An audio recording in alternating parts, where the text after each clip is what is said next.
Hello everyone, in this part we will study about DNA topology and super coiling. तो बच्चे आज हम पढ़ेंगे कि डीएनए की टोपोलॉजी बेसिकली स्ट्रक्चरल अरेंजमेंट, उसके अरेंजमेंट में क्या क्या चेंजेस आते हैं या क्या क्या इफेक्ट्स आते हैं उसके बारे में। एंड उनमें से एक इफेक्ट है super coiling, we will study about that. So basically क्या होता है कि आपको पता है कि डीएनए जो है वो बहुत लॉन्ग स्ट्रैंड होता है, डबल स्ट्रैंडेड हेलिकल स्ट्रक्चर है, ठीक है। लेकिन डीएनए को फिट होना होता है न्यूक्लियस के अंदर। तो न्यूक्लियस के अंदर फिट होने के लिए उसको बहुत कॉम्पैक्टली अरेंज होने की ज़रूरत है, और इस अरेंजमेंट के लिए डीएनए बहुत बार कॉइल होता है, ठीक है। So basically DNA helix rolls over itself, या हम बोल सकते हैं रोल्स की जगह we can say crosses over itself many times to fit into the nucleus. तो एज आई टोल्ड यू कि डीएनए जो है वो बहुत बार कॉइल हो रहा है, रोल हो रहा है, रोल हो रहा है, रोल हो रहा है, सो दैट वो न्यूक्लियस के अंदर कॉम्पैक्टली फिट हो सके। और इस क्रॉसिंग को, इस रोलिंग को हम नाम दे रहे हैं super coiling. So basically super coiling is happening in DNA compactly arrange होने के लिए भी, और उसके अलावा भी हम पढ़ेंगे कहाँ कहाँ पे सुपर कॉइलिंग हमें देखने को मिलती है। तो अगर हम बात करें टर्म टोपोलॉजी की, टोपोलॉजी रेफर करता है that the two strands are wound over each other many times and are repeatedly intertwined। तो वो बहुत बार एक दूसरे के ऊपर कॉइल हो रही है। अगर आपने डीएनए का स्ट्रक्चर देखा, हमें पता है कि डबल हेलिक्स स्ट्रक्चर होता है, लेकिन उसके अलावा भी उसमें बाइंडिंग होती रहती है, जिसकी वजह से फाइनली हमें एक ऑक्टामर मिलता है, न्यूक्लियोसोम। तो उसके अलावा भी कभी कभी क्या होता है, और भी ज़्यादा कॉइलिंग और रोटेशन होने लग जाती है, जिसकी वजह से हम डीएनए को सुपर कॉइल बोलने लग जाते हैं। अब सुपर कॉइलिंग होने के लिए अगर मान लो ये दो स्ट्रैंड्स हैं, one is this one and the other one is this one, okay, या आप एक सिंपल सा ले सकते हो, ये दो स्ट्रैंड्स हैं।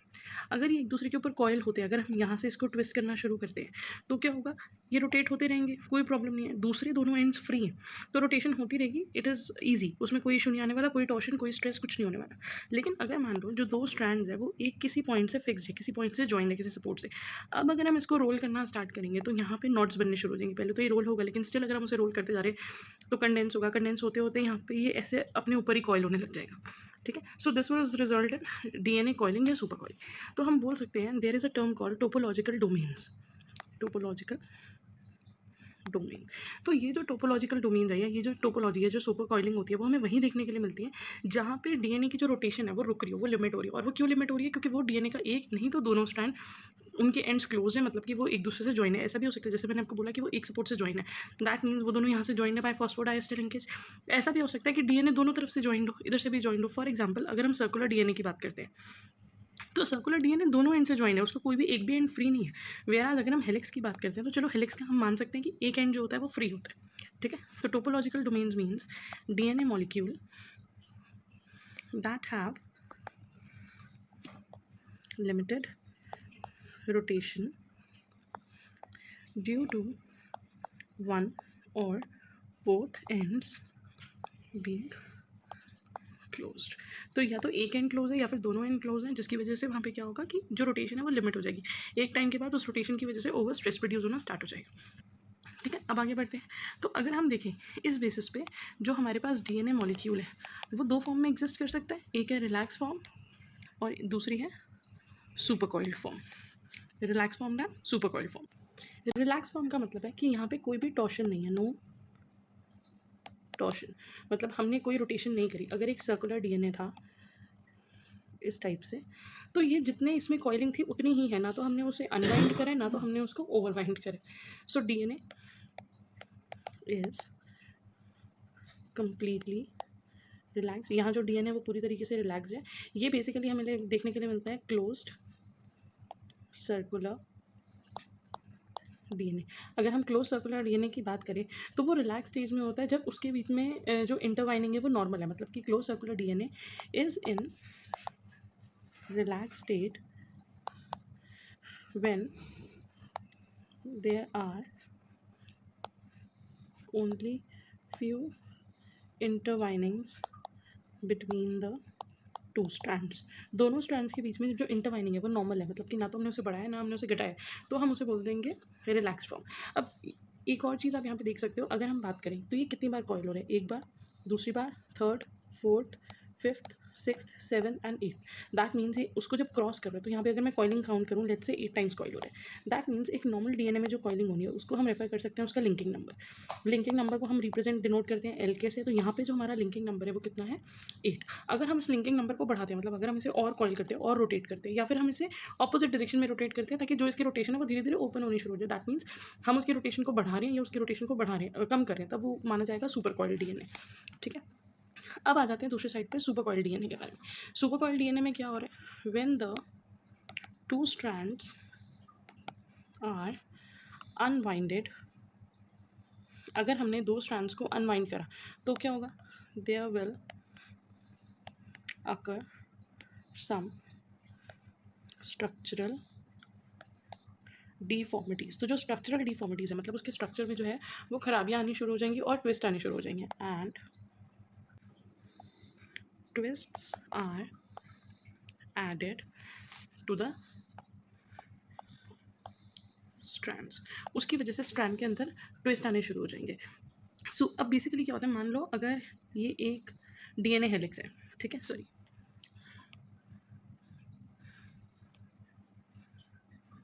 डीएनए हेलिक्स है, हमने अगर इसको इस साइड से इस तरफ से हमने इसको ओपन करना स्टार्ट करा, जब हम इसको ओपन कर रहे हैं तो ये जो कॉइलिंग है ये पुश होती जा रही है यहाँ पे।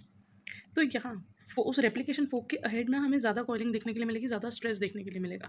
तो अगर हम अनवाइंड भी कर रहे हैं, अगर आप ओपन भी करने की कोशिश कर रहे हैं, आप ये चीज़ कर सकते हो, कोई भी थ्रेड या रस्सी जिसके से 2 कॉइल्स हो, आप उसको एक तरफ से जस्ट दोनों तरफ को पुल करना स्टार्ट करो टू ओपन देम, तो आप क्या देखोगे, जो कॉइलिंग है वो इधर कंडेंस होती जा रही है और यहाँ पे एक स्ट्रेस प्रोड्यूस हो रहा है। ठीक है, अगर हम बात करते हैं इस सुपर कॉइलिंग की, this super coiling is energetically unfavourable event. ये एक अनफेवरेबल इवेंट है, दैट इज बाय डिफॉल्ट आप समझ सकते हो कि अनफेवरेबल क्यों है, क्योंकि ऑब्वियसली इसकी वजह से स्ट्रक्चरल डिफॉर्मिटीज हो रही है। अगर डीएनए के स्ट्रक्चर में डिफॉर्मिटीज आ रही है, इस डीएनए के स्ट्रक्चर में कुछ खराबी आनी है, तो उसकी वजह से रेप्लिकेशन या ट्रांसक्रिप्शन ये प्रॉपर्ली नहीं हो सकता, मतलब डीएनए अपना काम नहीं कर सकता। द डिस्टॉर्शन जो होगी वो होने लग जाएगी स्ट्रैंड की ओपनिंग की वजह से। लेकिन आगे जाके भी हम पढ़ेंगे कुछ टाइप की सुपर कॉइलिंग ऐसी भी होती है विच इज़ एडवांटेजेस, मतलब कि अगर हम नेगेटिव सुपर कॉइलिंग करें, अगर हम उसको उल्टा टर्न करके, अगर वो इस साइड से टर्न है, अगर हम उसी डायरेक्शन में उसको टर्न करते हैं तो वो और कंडेंस होगा, लेकिन अगर हम उसको ऑपोजिट डायरेक्शन में टर्न करेंगे तो वो धीरे धीरे करके अनवाइंड होगा, वो भी प्रॉपर्ली। तो अभी हम आगे जाके पढ़ेंगे कभी कभी जो नेगेटिव सुपर कॉइलिंग होती है, मतलब कि प्रॉपर तरीके से अनवाइंडिंग करना भी गुड है, क्योंकि वहाँ पे हमारा डीएनए स्ट्रैंड ओपन हो रहा है, और जब डीएनए स्ट्रैंड ओपन होगा तो हम कर पाएंगे, रेप्लिकेशन हो पाएगी, ट्रांसक्रिप्शन होगी, मतलब प्रोटीन्स बनेंगे, तो बेसिकली डीएनए जो अपना फंक्शन है वो परफॉर्म कर पाएगा। तो अगर यहाँ पे आप पिक्चर देखो तो उन्होंने दिखाया हुआ है, मान लो एक हमने कोई स्ट्रिंग ले ली, hold 2 string from one end introduce coil by twisting 1 string over the other from the second end. इस तरफ से अगर हम उसे ट्विस्ट करना शुरू करेंगे तो चाहे हम उसको अनवाइंड ओपन करने की कोशिश कर रहे हैं, लेकिन आगे की स्ट्रिंग में जो है वो एक एक्स्ट्रा स्ट्रेस प्रोड्यूस हो रहा है, वो टर्न्स क्योंकि वो बढ़ते जा रहे हैं तो इस तरफ पे कॉइलिंग प्रोड्यूस हो रही है। So these are basically super coil. ऐसे ही आप इस टाइप के जो स्प्रिंग वायर्स, टेलीफोन वायर है, हम उसमें ज्यूम कर सकते हैं कि अगर हम इसको अननेसेसरीली आप रिसीवर वाले इस पार्ट को कॉइल करना स्टार्ट करोगे तो यहाँ पे हमें वाइंडिंग नजर आ रही है, जो कि अदरवाइज ऐसे चीज। All these are the example which demonstrate super coiling. अब अगर हम बात करें तो the next thing is forms of super coiling. Super coiling हमें कौन सी 2 फॉर्म्स में देखने के लिए मिलती है। The first form is plectonemic form, और सेकेंड फॉर्म हमें देखने के लिए मिलती है प्लेक्टोनेमिक, आई सी, और सेकेंड फॉर्म हमें देखने के लिए मिलती है सोलेनॉइडल फॉर्म।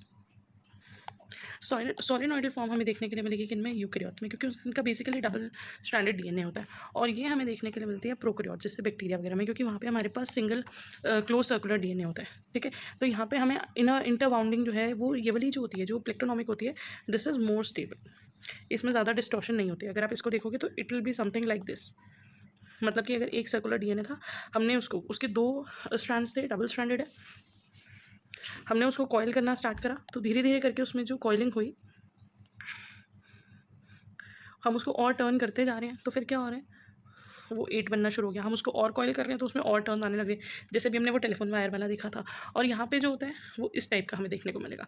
तो एक होती है सोलेनॉइडल जो हमें मिलती है यूकैरियोट्स में, जो प्रोकैरियोट्स में होती है वो होती है plectonemic supercoiling. So here are the pictures.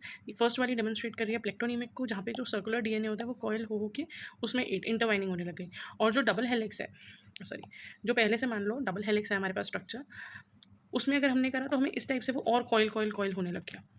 So this is solenoidal, प्लेक्टोनॉमिक, और यहाँ पे भी हमें दिखाया हुआ है सोलेनॉइडल और प्लेक्टोनॉमिक, मतलब कि हम ऐसे भी कर सकते हैं कि हम उसे क्लॉकवाइज रोटेट कर रहे हैं तो वो इस टाइप से बन रही है, या फिर ऑपोजिट डायरेक्शन हो सकती है डिपेंडिंग अपॉन कि आप उसे क्लॉकवाइज कर रहे हो या एंटी क्लॉकवाइज या राइट टर्न कर रहे हो लेफ्ट टर्न कर रहे हो। बट अगर वो डबल हेलिक्स है तो ज़्यादातर उसमें हमें देखने के लिए मिलेंगे सोलेनॉइडल। सोलेनॉइडल को भी अगर हम फिर करते रहेंगे तब वहाँ पे हमें देखने के लिए मिलेंगी plectonemic. Now is the main topic that is supercoiling के बारे में अब हम डिटेल में पढ़ेंगे। सुपर कॉइलिंग, तो अगर हम सुपर कॉइलिंग की बात करते हैं, depending upon the orientation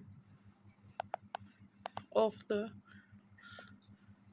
twist या वाइंडिंग, तो जो वाइंडिंग उसमें पहले से है उसके डायरेक्शन पे बेस पे जो सुपर कॉइलिंग होती है बेटा, वो दो टाइप्स की कैटेगराइज हो जाती है। एक हमारे पास होगी पॉजिटिव सुपर कॉइलिंग और दूसरी हम बोलते हैं negative super coiling. Positive super coiling मतलब कि जिस तरीके से वो रैप है, दो स्ट्रैंड्स है, जिस तरीके से वो रैप है हम उसे उसी डायरेक्शन में और घुमा रहे हैं जिसकी वजह से वो और ज़्यादा एक दूसरे के ऊपर रैप होते जा रहे हैं और ज़्यादा एक दूसरे के ऊपर वाइंड होते जा रहे हैं। नेगेटिव सुपर कॉइलिंग होती है, मान लो वो इस तरीके से रैप्ड है लेकिन हम उसे घुमा रहे हैं ऑपोजिट डायरेक्शन में, तो धीरे धीरे करके क्या होगा, वो अनवाइंड होने स्टार्ट हो जाएंगे। That is negative super coiling. तो पॉजिटिव सुपर कॉइलिंग में अगर हम बात करें, twist to right induces positive super coiling. यहाँ पे हमने ये क्यों बोला ट्विस्ट टूवर्ड्स राइट, क्योंकि हम जनरली जब बात करें डीएनए सुपर कॉइलिंग की कर रहे हैं और जो हमारा बी डीएनए होता है वो राइट हैंडेड हेलिक्स होती है, मतलब कि वो ऑलरेडी राइट साइड की तरफ टर्न है। अगर वो राइट साइड की तरफ टर्न हो रहा है और हम उसको और राइट की तरफ ही टर्न करेंगे, राइट की तरफ ही उसे कॉइल करेंगे, तो that will be a result of positive super coiling. Negative super coiling में क्या होगा, twist to the left of helix and that will induce negative coiling, क्योंकि वो अनवाइंड होने स्टार्ट हो जाएगा। ठीक है, सो बेसिकली अगर हम कोई भी कॉइलिंग करें पॉजिटिव या नेगेटिव तो क्या चेंज होता है, तो बेसिकली चेंज होता है कि वो स्ट्रैंड कितने बारी टर्न हो रहे हैं। पॉजिटिव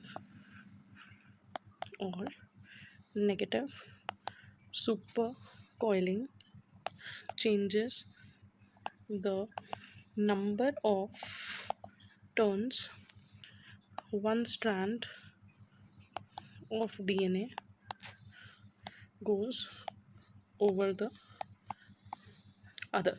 मान लो अगर एक डीएनए इस टाइप का और हमने इसको और टर्न कर दिया तो हमें यहाँ पे क्या नजर आएगा, इसमें और ज़्यादा टर्न्स नजर आ जाएंगे, इतने ही स्ट्रैंड में हमें और ज़्यादा टर्न नजर आ जाएंगे, तो वो सुपर कॉइल होकर इस टाइप से हो गया। तो उसके जो टर्न्स है वो इंक्रीज हो रही हैं, but the important thing is that the linking number does not change. Linking number change नहीं होता। जैसे अगर इसके लिंकिंग पॉइंट्स यहाँ पे दो थे, मान लो इसका लिंकिंग नंबर 2 है क्योंकि वो कोवलेंटली लिंक्ड है, ठीक है, तो यहाँ पे वो जो लिंकिंग्स है ना वो 2 ही रहेंगे, लिंकिंग नंबर सेम रहेगा, लेकिन ये जो बीच के टर्न है हम कहेंगे ट्विस्ट इंक्रीज हो गए।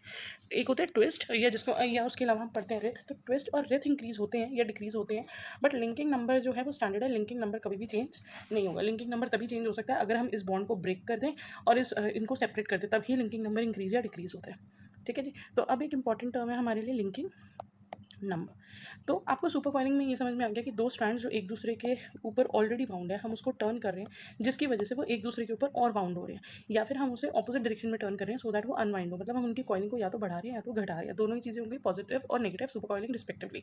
इसमें जो इनका लिंकिंग नंबर है वो सेम रहने वाला, लिंकिंग नंबर चेंज नहीं होता। So now let us talk about linking number. Linking number क्या है, इट इज़ इन वेरिएबल। ये इनवेरिएबल है, मतलब ये चेंज नहीं होगा, या हम बोल सकते हैं कि ये कांस्टेंट होगा। सुपर कॉइलिंग से तो ये चेंज नहीं होगा, चेंज करने के लिए हमें क्या करना पड़ेगा, स्ट्रैंड को ब्रेक करना पड़ेगा। सो लिंकिंग नंबर का मतलब क्या है, number of times DNA strand crosses the other under relaxed form, मतलब कि जब डीएनए रिलैक्स फॉर्म में था तो वो कितनी बार क्रॉस कर रहे थे दो स्ट्रैंड एक दूसरे को, दैट मीन्स उतनी बार उनके बीच में लिंकेज थी। ठीक है, उसके बाद एक चीज़ होती है, हम लिंकिंग नंबर को बेटा एक्सप्रेस कर सकते हैं that linking number is equal to twist plus writhe. That means linking number को ट्विस्ट और रिथ से रिप्रेजेंट करा जा सकता है। जब एक डीएनए रिलैक्स स्टेज में तो जो ट्विस्ट होंगे वो इक्वल होंगे किसके, लिंकिंग नंबर के। मान लो अगर ये एक डीएनए स्ट्रैंड है और इसके लिंकिंग नंबर है 1, 2 और 3, तो जब तक हम इसको सुपर कॉइल नहीं कर रहे इसके लिंकिंग नंबर कितना है 3 और इसके पास ट्विस्ट भी कितने हैं 3, मतलब इसमें टर्न्स भी कितने हैं 3। बट अगर हम उसको कॉइल करते हैं, अगर हम उसको टर्न करते हैं, कॉइलिंग करते हैं, तो ट्विस्ट चेंज हो सकते हैं। तो अगर हम बात करते हैं ट्विस्ट की which is represented by TW, तो हम कह सकते हैं कि twist can change with varying conditions and it is a variable topological parameter. तो ये वो पैरामीटर है जो वेरी कर सकता है, लेकिन रिलैक्स फॉर्म में लिंकिंग नंबर जो है वो ट्विस्ट के इक्वल होगा। बट जैसे जैसे अगर हम उसकी पॉजिटिव सुपर कॉइलिंग करते हैं तो ट्विस्ट जो है वो इंक्रीज़ होंगे या डिक्रीज़ होंगे। अगर जो स्ट्रैंड ऑलरेडी राइट साइड की तरफ टर्न कर रहा था आप उसको और राइट की तरफ टर्न करो तो उसके ट्विस्ट और बढ़ने शुरू हो जाएंगे, तो ट्विस्ट क्या हो जाएंगे, इंक्रीज़ हो जाएंगे। उसके बाद हमने कहा कि linking number is equal to twist plus writhe. तो अब देखते हैं कि रिथ क्या है। ट्विस्ट वो है जब डीएनए का एक मतलब जो नंबर ऑफ टर्न्स है या नंबर ऑफ कॉइलिंग है, टर्न या coiling of one strand of DNA over the other. ठीक है जी। अब बात करते हैं रिथ की।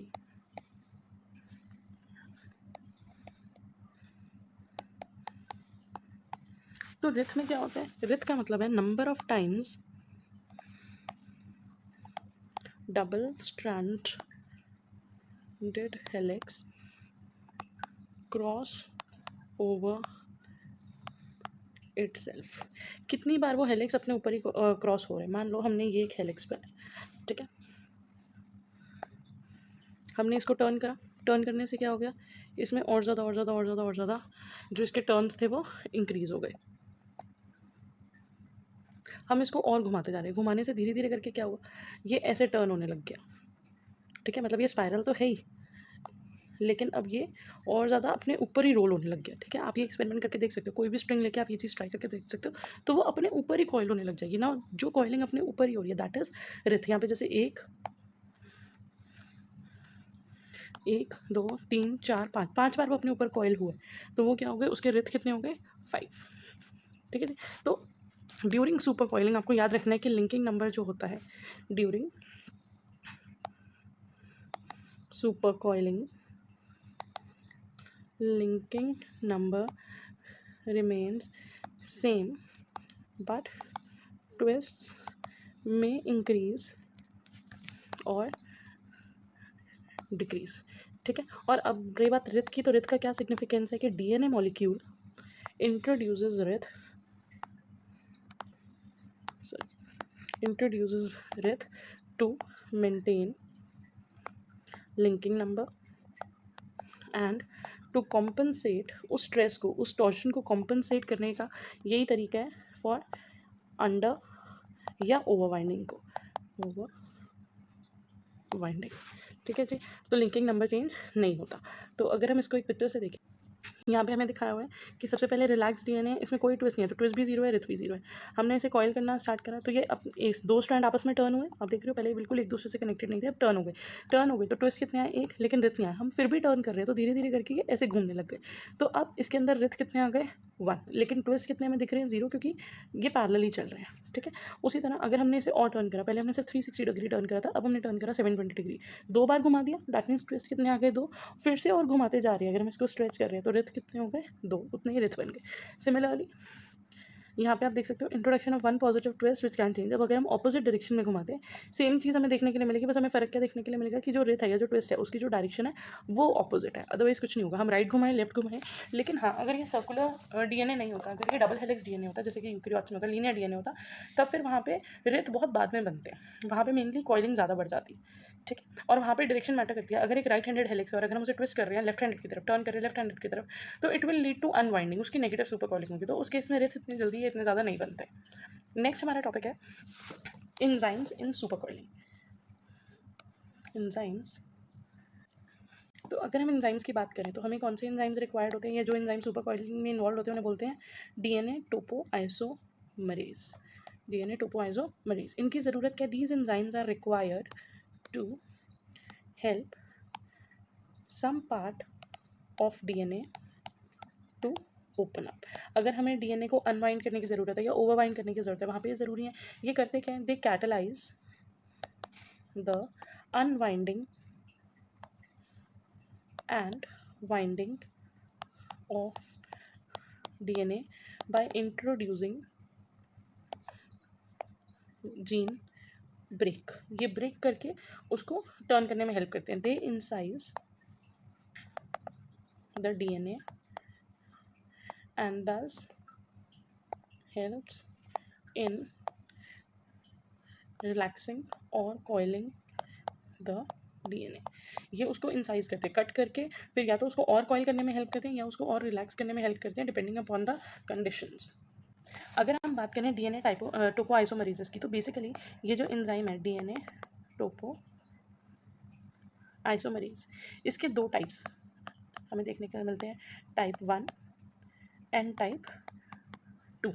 टाइप 2 जो होता है उसको प्रोकैरियोट्स में, in case of prokaryotes it is also called DNA gyrase, इसको डीएनए काइरेस के नाम से भी जाना जाता है। तो वो एंजाइम जो सुपर कॉइलिंग एंड ऑल है मेनली दो, मतलब मेनली उन्हें बोलते हैं डीएनए टोपो आइसोमरेज।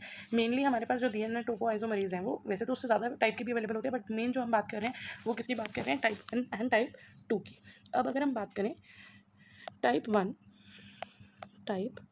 1 डीएनए टोपो आइसोमरेज, तो इसके बारे में हमें कुछ बस बेसिक थोड़ी सी चीज़ें पता होनी चाहिए। एक, दे ब्रेक वन स्ट्रैंड, एक टाइम पे ये एक ही स्ट्रैंड को, डबल हेलिक्स में से दो स्ट्रैंड में से किसी एक को ही इंसाइज या कट करेंगे।